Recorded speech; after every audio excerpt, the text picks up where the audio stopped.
नमस्कार दोस्तों, हम जो टॉपिक पढ़ने वाले हैं वो है त्रिभुज।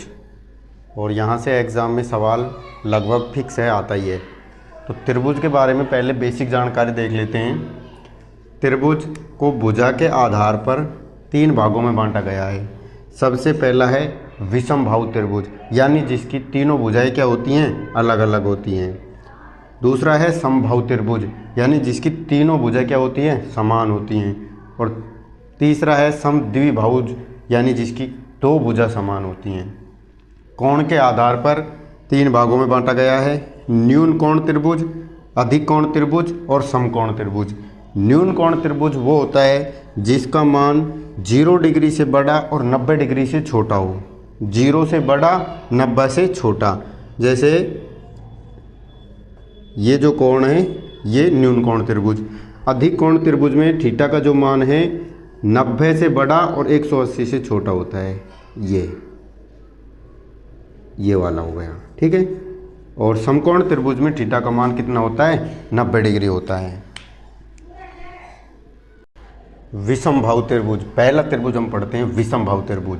तो विषमबाहु त्रिभुज होता है जिसकी तीनों भुजाएं क्या होती हैं, अलग अलग होती हैं।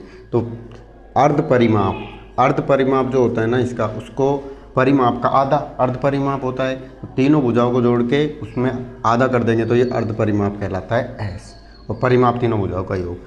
अब इसका क्षेत्रफल कैसे निकालते हैं कि तीनों भुजाएं अलग अलग दे रखी हों। तो क्षेत्रफल निकालने का फॉर्मूला है √S S minus A S minus B S minus C, ठीक है। विषमबाहु त्रिभुज में क्षेत्रफल निकालने का फॉर्मूला।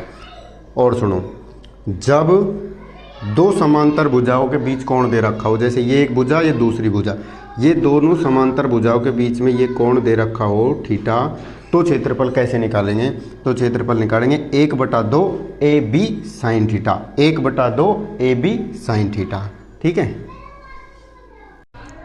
अब देखते हैं समबाहु त्रिभुज। समबाहु त्रिभुज वो होता है जिसकी तीनों भुजाएं बराबर होती हैं। अगर तीनों भुजाएं बराबर हैं तो उसके तीनों कोण भी बराबर होंगे। कितने का होगा? 60 डिग्री का होगा, क्योंकि त्रिभुज के तीनों कोणों का योग कितना होता है? 180 डिग्री होता है।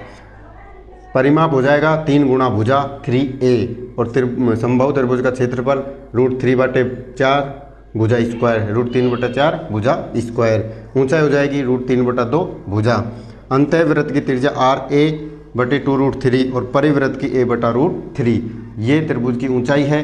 अंतःवृत्त ऐसे बनता है, परिवृत्त ऐसे। अंतःवृत्त मतलब अंदर वाला, परिवृत्त मतलब बाहर वाला।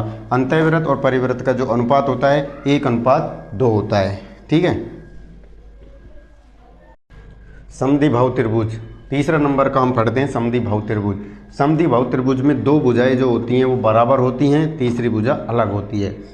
2 भुजा जो होती है उनके संलग्न कोण जो होते हैं वो भी बराबर बराबर होते हैं। ये थीटा, ये 30, तो ये भी 30, ठीक है। ये इसकी ऊंचाई है। तो परिमाप कितना हो जाएगा? A 2a और B 2a + B समद्विबाहु त्रिभुज का परिमाप। और ऊंचाई क्षेत्रफल हो जाएगा B/4 √4a² - b²। ये भी समबाहु त्रिभुज का क्षेत्रफल है, हमको ये डायरेक्ट याद रखना है। चौथा नंबर हमारा है समकोण त्रिभुज। समकोण त्रिभुज में एक कोण 90 डिग्री का होता है। ये बेस है, ये परपेंडिकुलर है, ये हाइपोटेन्यूस। क्षेत्रफल होता है 1/2 आधार गुणा ऊंचाई, 1/2 B गुणा P।